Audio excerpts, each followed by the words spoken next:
तमिळनाडूच्या चिदंबरममध्ये रेल्वे आणि स्कूल बसचा भीषण अपघात झाला आहे। यामध्ये 2 विद्यार्थ्यांचा मृत्यू झाला असून अनेक विद्यार्थी जखमी आहेत। अपघातानंतर स्कूल बसची परिस्थिती पाहता मृतांची संख्या वाढण्याची शक्यता आहे।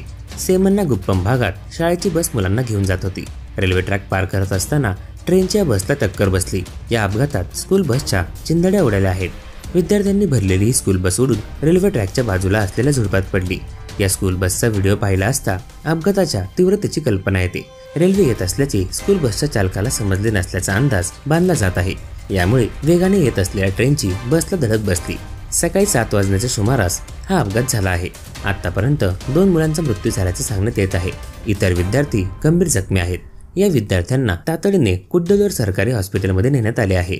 अनेकदा ट्रेन जाईपर्यंत थांबावे लागते, म्हणून वाहन चालक ट्रेनच्या समोरूनच वाहन काढण्याचा प्रयत्न करतात। या प्रयत्नात मोठे अपघात होतात।